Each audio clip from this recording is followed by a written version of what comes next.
masters of horror.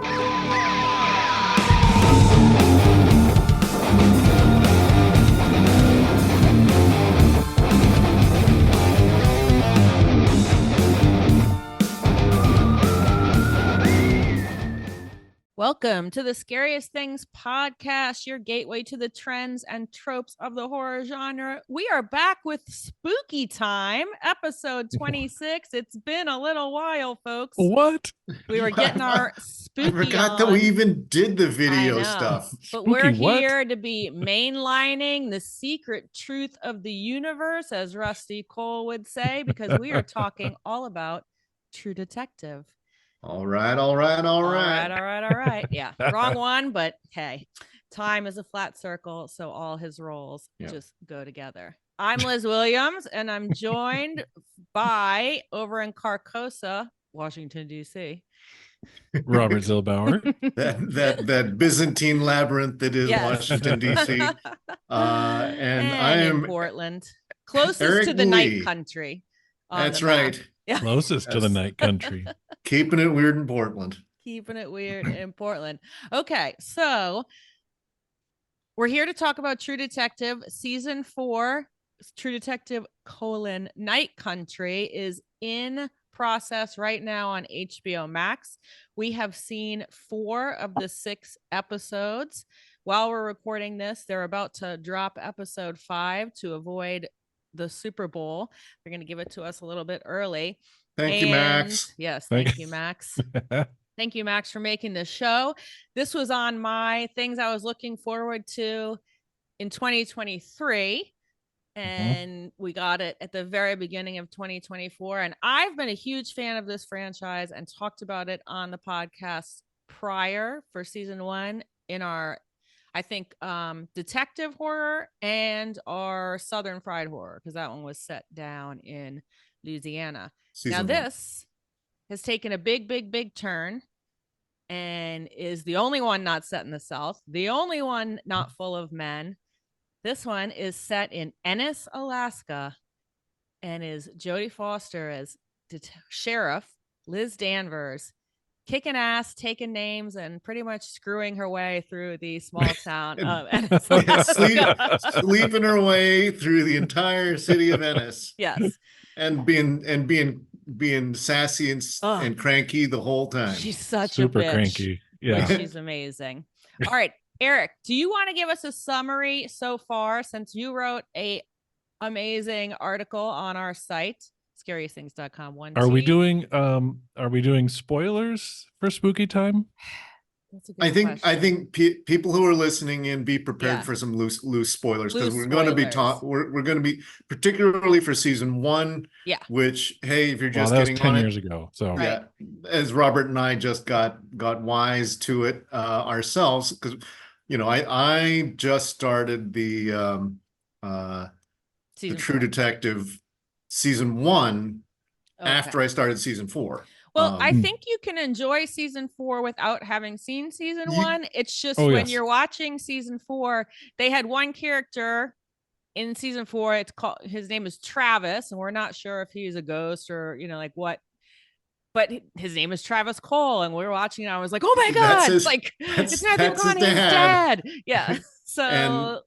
You're seeing the spirals, like if you're watching on YouTube behind Robert's head, those are the spirals those are connecting season 1 and season 4. So there's just lots of little Easter eggs, like there company are tons that owns of fun the Easter mine eggs. is the company from season 1. The Tuttle Company. And Liz, who's been baptized in the entire 4-season run, and actually Robert has actually completed now the full 4-season run too. So.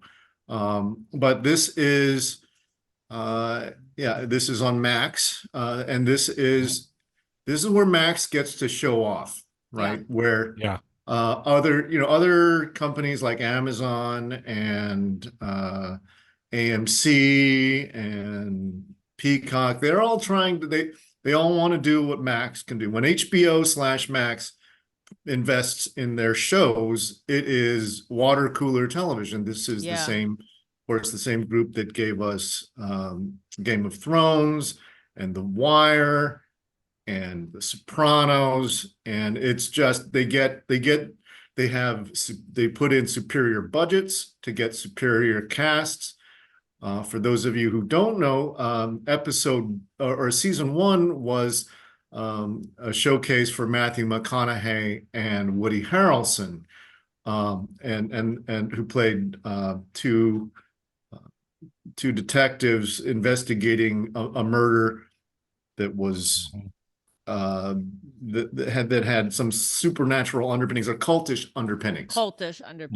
Because that you say that this is the first season that is supernatural, which has got some people very divided on whether or not this should be True Detective. I think that's why they added the Night Country. Yeah, I think that they've changed up showrunners, and the new showrunner is Issa Lopez. She wrote it. She wrote it, directed, and is the showrunner. And she was inspired by clearly that she wanted to use Jodie Foster because she was a huge fan of course, the Nell. Yeah, from how many here? God, that's a million years ago. No, total brain fart here. Silence of the Lambs. Thank you. My God, it's just not Nell. Okay, Silence of the Lambs, which influenced Seven, which influenced True Detective season 1.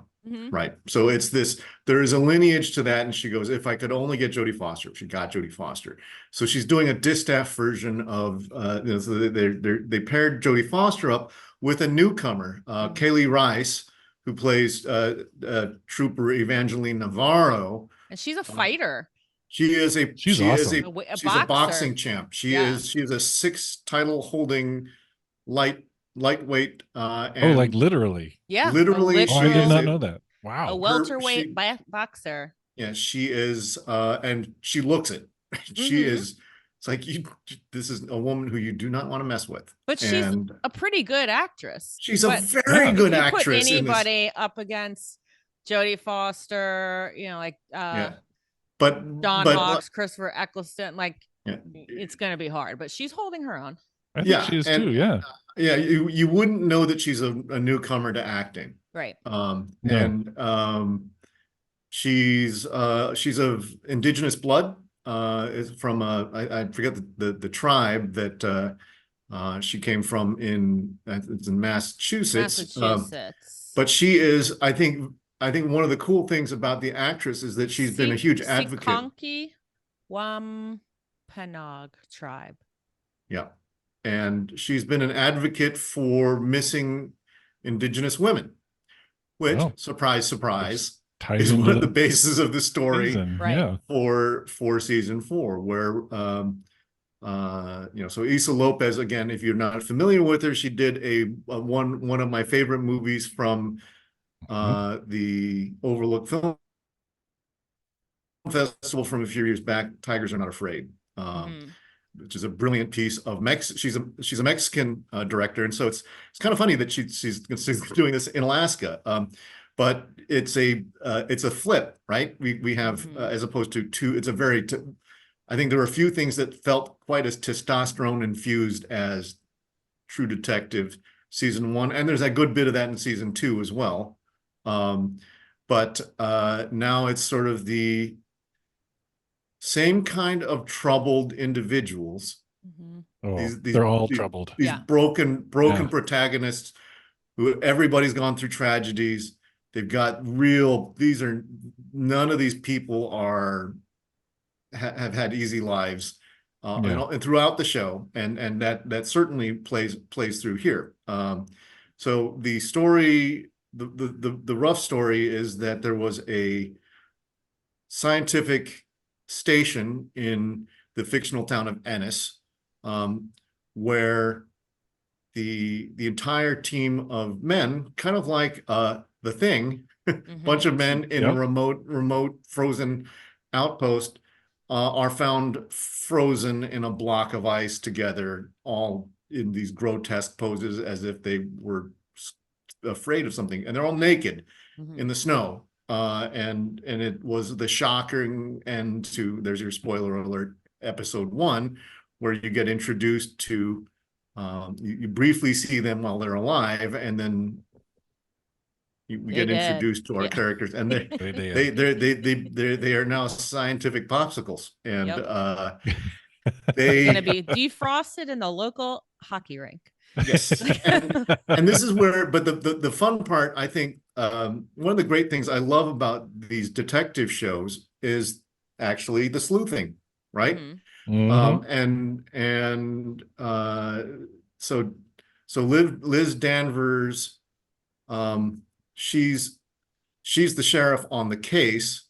Evangeline Navarro has been pursuing a case that gets tied into this, which was a woman who was murdered and ditched in front of the mine, which is the big what drives the economy in town. And there has been a long-standing battle between the local indigenous population and the mine for poisoning the waters and sort of just being a bunch of greedy capitalists, but it still is what makes the town run. And so there's this tension, and certainly Jodie Foster represents the townies, and the trooper Navarro represents the Inuit in a lot of ways. But the two cases begin to come together because they find in the station a tongue. Yep. Specifically a woman's tongue, which eventually gets defined as the tongue of Annie, who is the missing woman. It's like, how did that last that long? The case is it's years old at this point. And so, how did this end up coming to be there? Why are these guys frozen out in the snow? And so Danvers she wants to do the investigation independent of Navarro. But it's a small town, and a lot of these things connect. And so we've got to team up and work together, which is how you get, that's classic detectives. You got to have two that don't want to work together.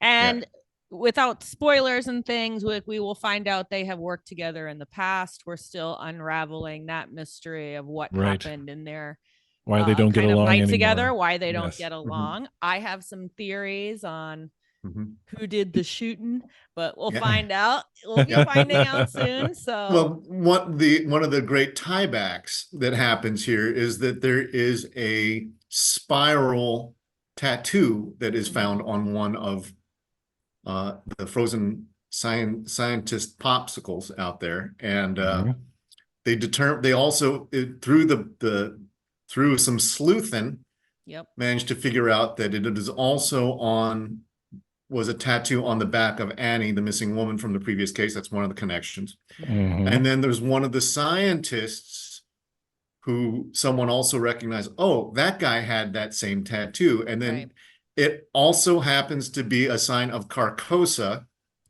which is a great Lovecraftian tie-in. Actually, it predates Lovecraft.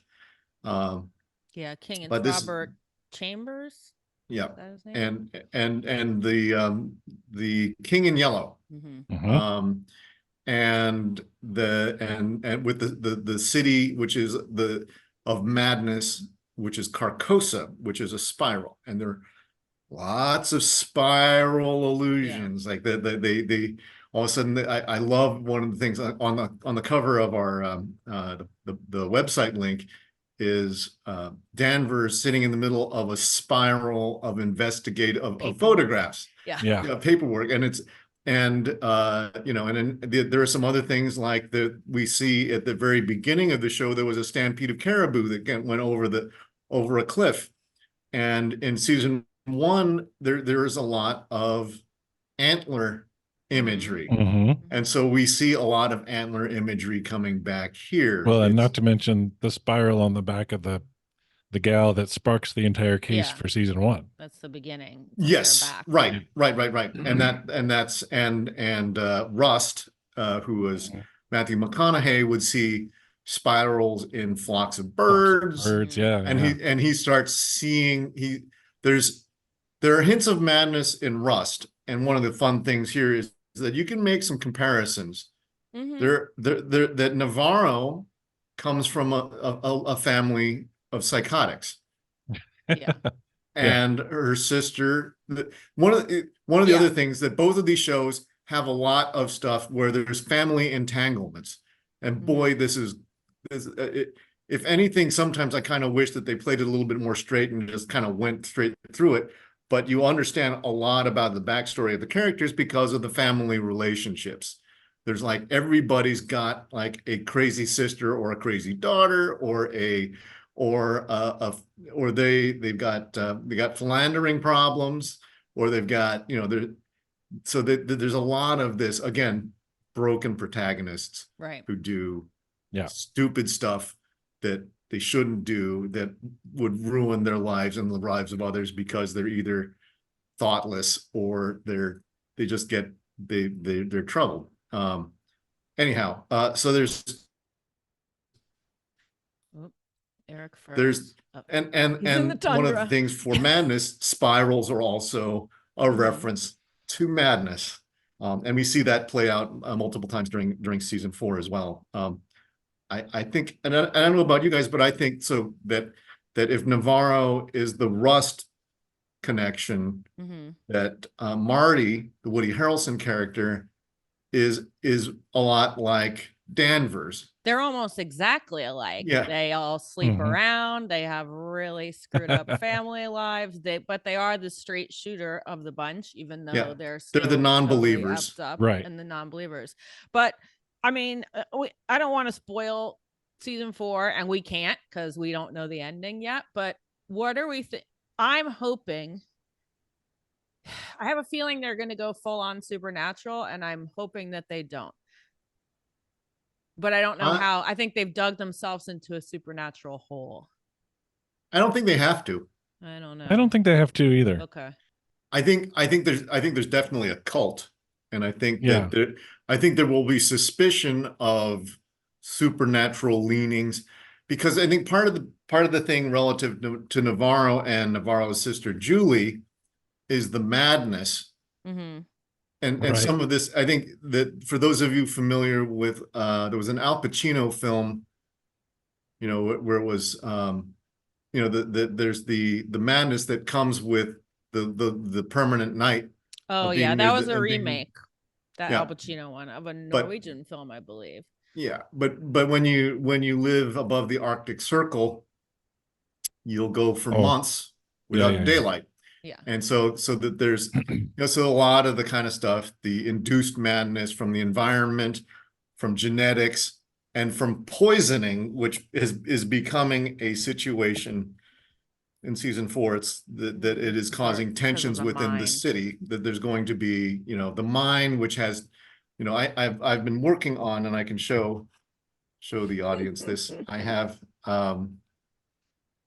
Eric's got his own crazy person board. Yeah, my crazy person board, which looks a little bit like this, where I'm trying to make the connections between the Salal station, the mine, the bad water, the madness that's happening in the city, the cult. It's all this cobweb of interconnected stuff, which is fun because it's like you could sort of see that the detectives are trying to put this together, and there are a lot of times where the city is a character, right? And I think Danvers tells Officer Peter, who is her junior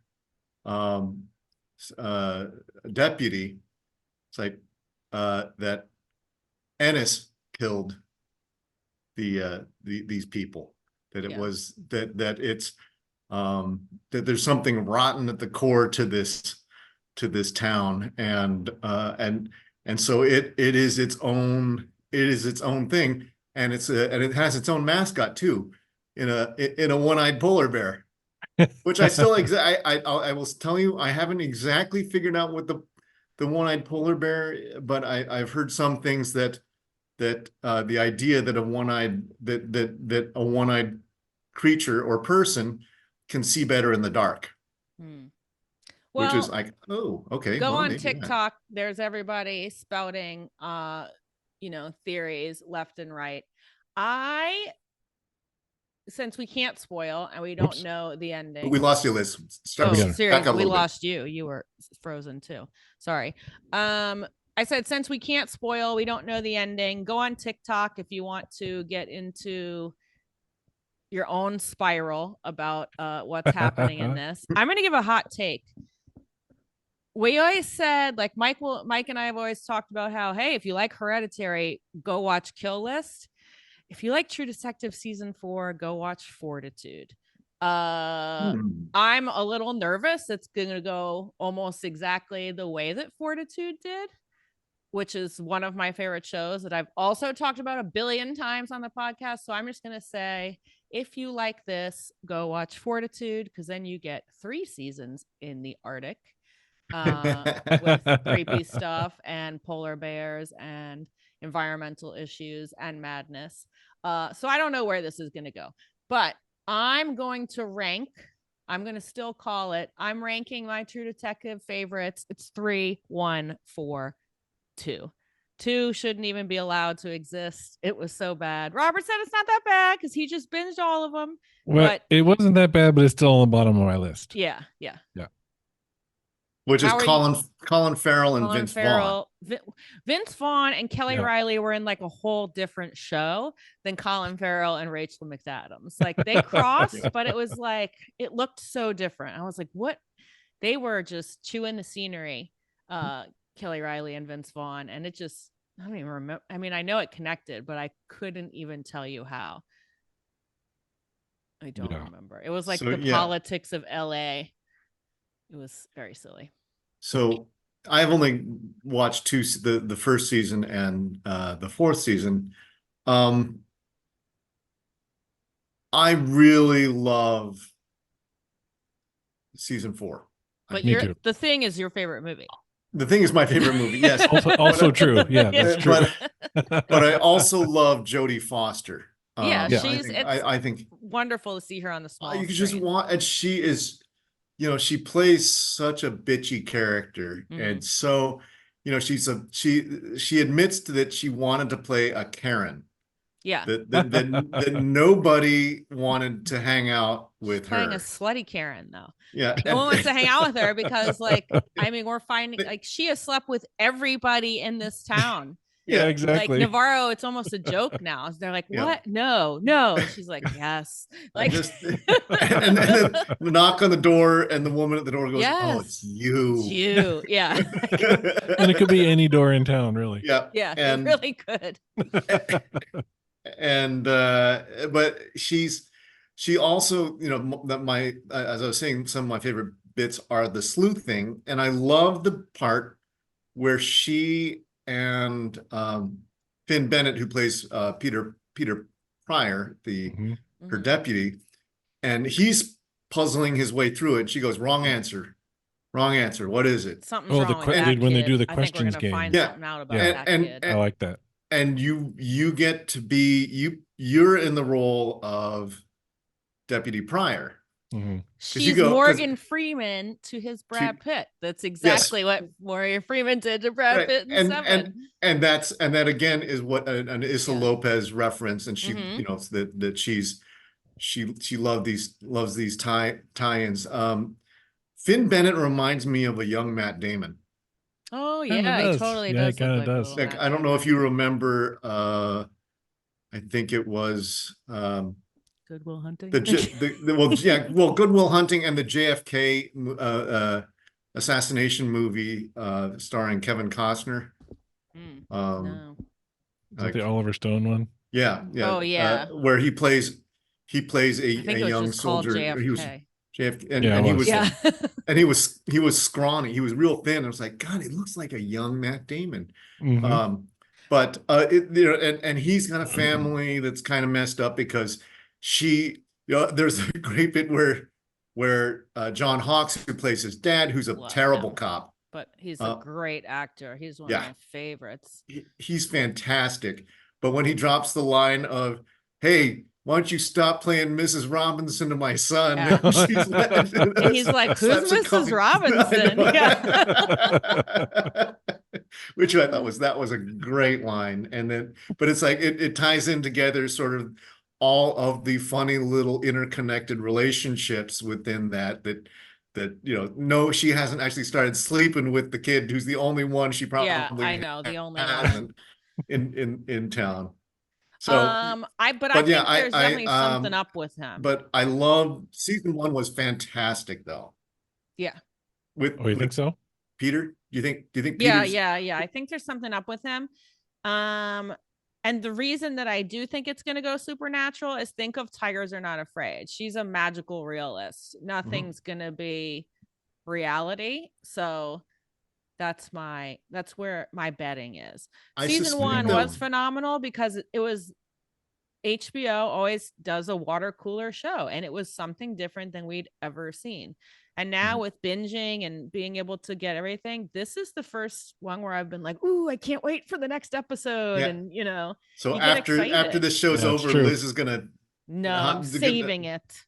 Yeah, well, that's I get it's still early enough out here that I can watch it. Yay! Yeah. Thank you, Max. It's not for me. So so questions now, since we're not really spoiling, but we can do some predictions. Yeah. You think Peter is going to be tied to this? Yeah. So let me ask you, Robert, who do you think might be part of the cult within the town that we've met already? Because there's a scientist who's missing, who we think who is an obvious cult member potentially. We just found him, didn't we? No, we found somebody else. We found a surveyor. That's right. Who's wearing his coat. Yeah. And that guy's nuts. Yeah. There's a lot of that going around though. Mm-hmm. Yes, it's Ennis. Ennis has gotten to him. I don't know what's going to happen with the deputy, I don't know either, but he can't be the only untouched character. Yeah, because so I have a couple of thoughts. Okay.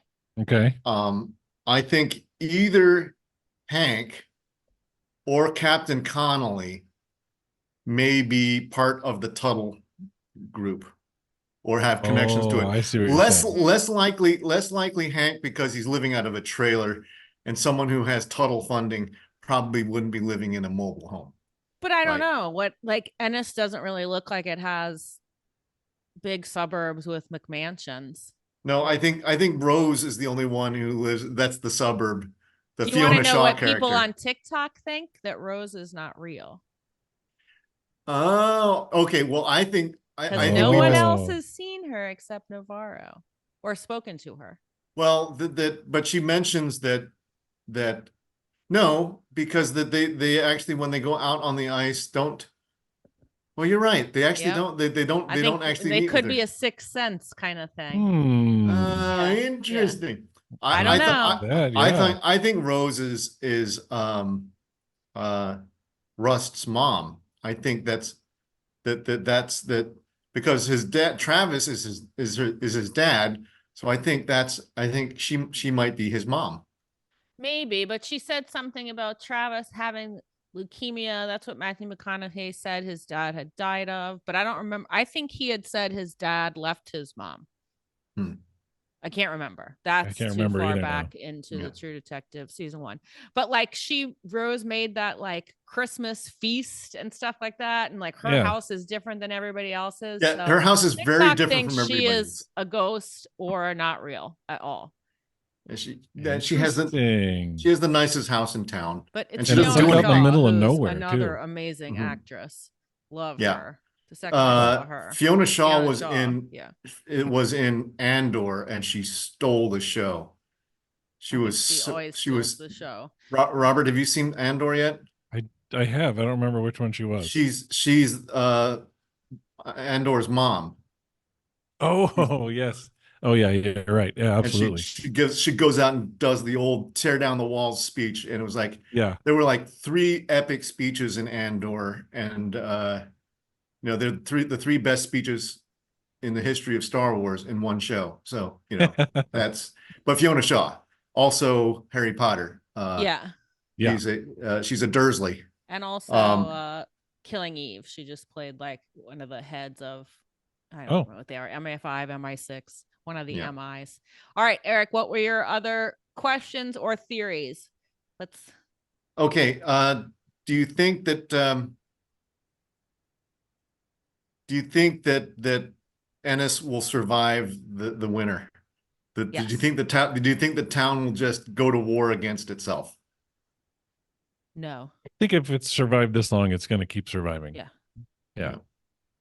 There is certainly the stirrings of a riot brewing, and large vested groups that are probably willing to go to war against each other. That's right. I wouldn't be surprised if there is an inner city brawl between the indigenous folks, between the miners and the miners. Yeah. Could be. Okay. Do you think Clark is alive? That's the scientist. I don't remember their first names. Yes. Yeah. I think they're gonna find him in the ice. I think they're gonna find him. Okay. Right. The cave. Yeah. Yep. Right. And do you think we're gonna see Rust? No. Nah. Yeah. I hope not.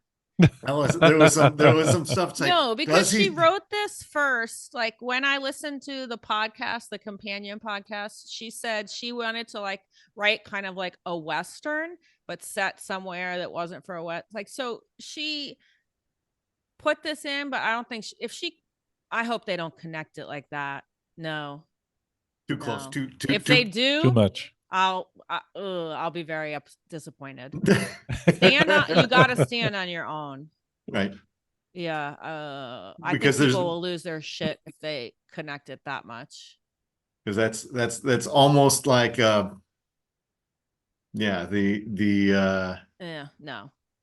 When what was more Star Wars stuff here, but I think in Mandalorian where Luke shows up in season 2, it's like people lost their shit and then they went, wait a minute, how does this make any sense? Yeah. Also, it's like a little bit of it's a bit too much fan service. I'd also have to look at the timelines, and that would be no. I don't think so. No. I do think that season 4 is almost, I don't know if I want to say accessible, but it's a lot less dense than season 1. Yeah, There's no giant monologues from Matthew McConaughey about time being a flat circle and blah blah. All this metaphysical that stuff. Totally lost me. Yeah. What?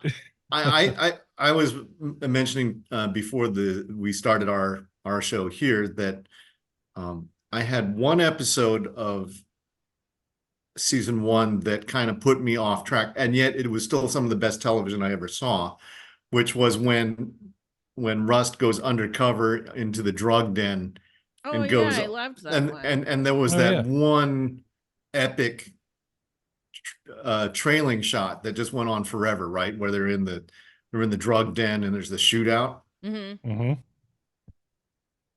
don't know that we needed that. It felt like it was like he went undercover and they got a guy they squeezed him for some information. Yeah, because they had to get to like the guy who sold meth. Yeah, they were looking for that It was a very, guy. very long, drawn out right. way to get to him, but and it was kind of sort of Tom Cruise-y in a way, right? It felt like it was like, we're gonna show it's like I'm a badass spy, and it's like action hero. It's like, which was unlike everything else in the show. It was like, okay, Matthew McConaughey, action hero. Well, I mean, in season 1, he was sort of like Buckaroo Banzai, he was like he was sort of like, I'm the best interrogator, and I'm the best. I'm like Sherlock Holmes, and I can do this and I can do that, and I'm the best at everything. So I think it just sort of tied in. Yeah. So I was looking on Wikipedia to just look at that episode, and so that part that you're talking about, Eric, with the biker gang takes place in 1995 because that's their timeline of like the action.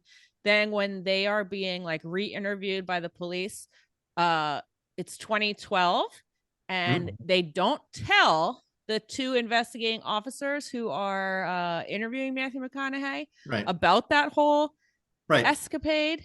But on Wikipedia, it says they each maintain the story because they want to know where Rust was, that he left to visit his father in Alaska. Yep. But that was 2012. So what year does True Detective season 4 take place? I thought it was 2014.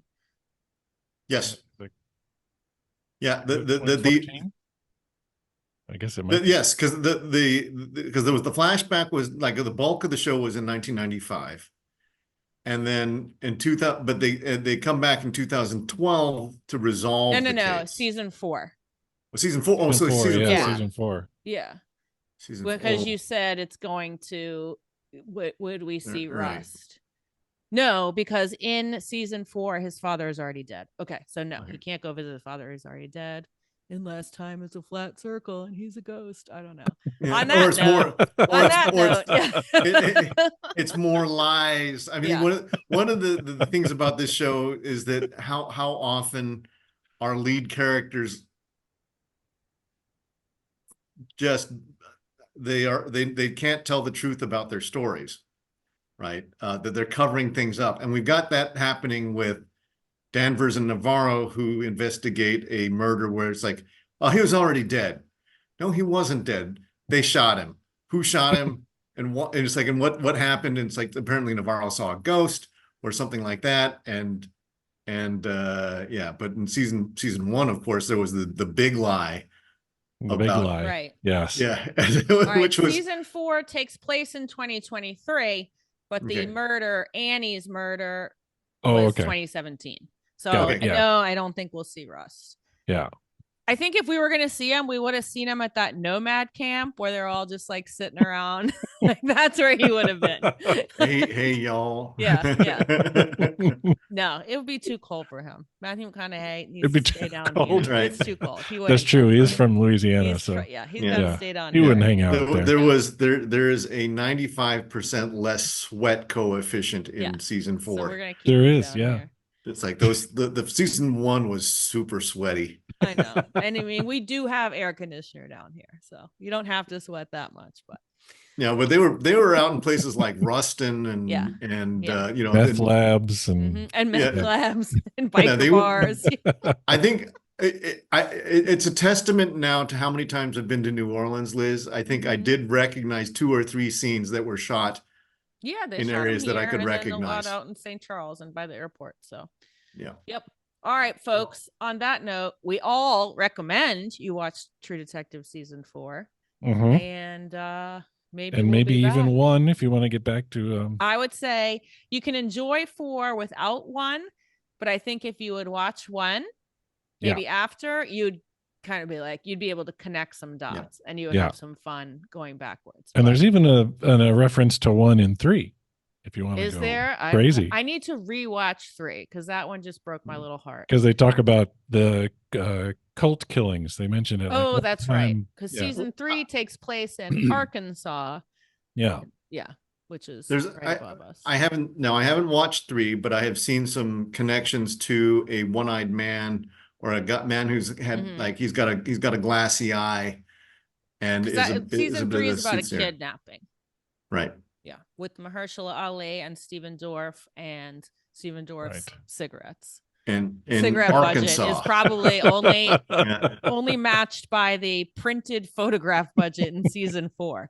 Like her spiral, I'm like, my God, who's in that like county print lab? Well, and burning through the ink. And there's boxes of photo evidence. So much paperwork. They just got the case. and a trailer full of photographs. Yes. And funny little like dolls, wicker dolls. I mean, we got the wicker dolls are back. That's true. Right. Blair Witch in there. Yeah. All right, folks. That's spooky time. We're gonna try to make it. We're gonna try to do it monthly. Well, you know what? We tried for weekly last year. It didn't work because We just couldn't even. We have life lives. gets in the way. Yeah. But maybe we can do monthly. Monthly. Or bi-monthly. Yeah. I like it. Yeah. Yes. And so we'll backdate them all. So yeah, and then you two can do yes, things you like too this. can make a board.